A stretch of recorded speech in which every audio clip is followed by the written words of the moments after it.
में हो, पढ़ाई इम्पोर्टेंट है। पढ़ाई के लिए सबसे इम्पोर्टेंट है टाइम टेबल, राइट? पर आपके भी मन में एक क्वेश्चन होगा कि क्या बिना टाइम टेबल की पढ़ाई नहीं हो सकती? हर स्टूडेंट टाइम टेबल बनाता है क्या?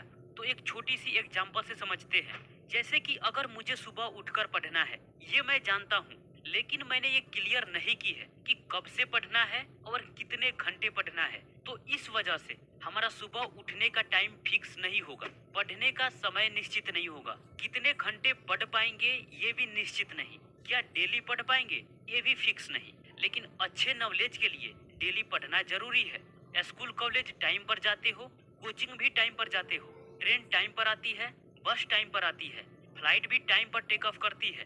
सुबह होने का समय भी निश्चित है। प्रकृति में हर एक घटना टाइम पर घटित होता है। अगर टाइम बाउंड ना हो तो हर चीज छिन-भिन हो सकती है। तो इसलिए पढ़ाई के लिए भी एक टाइम टेबल इम्पोर्टेंट हो जाता है। तो देखो, चार टाइप के स्टूडेंट होते हैं। एक तो वो जो सिर्फ स्कूल कॉलेज जाते हैं और नाम के पढ़ते हैं। एक थोड़ा बहुत पढ़ते हैं जो होमवर्क कंप्लीट कर लेते हैं।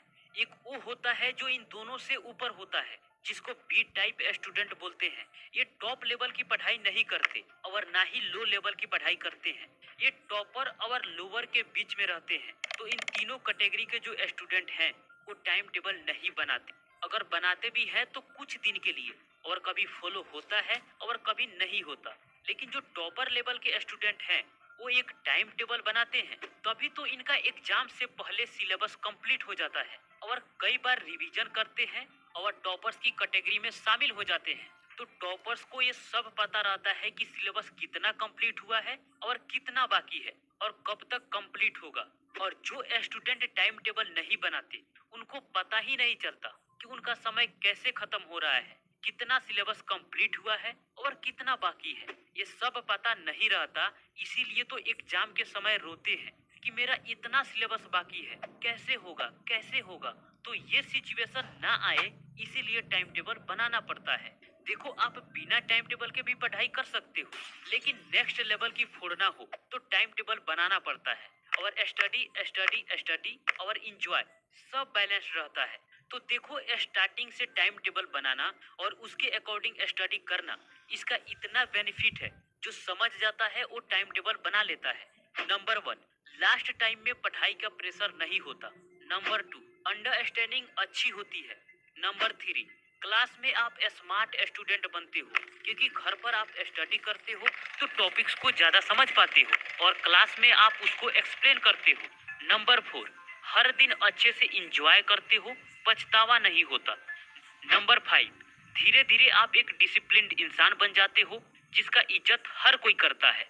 तो देखो, मैं आपको सिर्फ किताबी कीड़ा बनने के लिए नहीं बोल रहा हूँ, मैं एक अच्छी अंडरस्टैंडिंग के साथ पढ़ाई के बारे में बता रहा हूँ। पढ़ाई इंसान को सोचने, समझने और सही निर्णय लेने की क्षमता विकसित करती है। इस पर हम किसी दूसरे वीडियो में डिटेल्स में बात करेंगे। तो देखो, टाइम टेबल बनाना आसान है पर फॉलो करना मुश्किल है। इसके लिए दो बातें ध्यान में रखना है।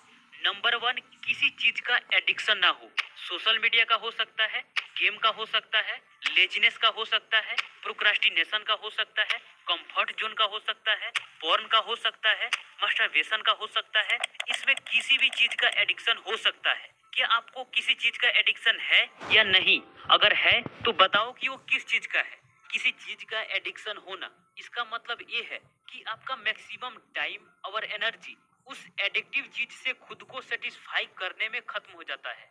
लेकिन दुख की बात यह है कि वो कभी पूरा नहीं होता और आपका मैक्सिमम टाइम और एनर्जी इन सब चीजों में जाएगा तो आप टाइम टेबल को कैसे फॉलो कर सकते हो, राइट? अगर आप दिन के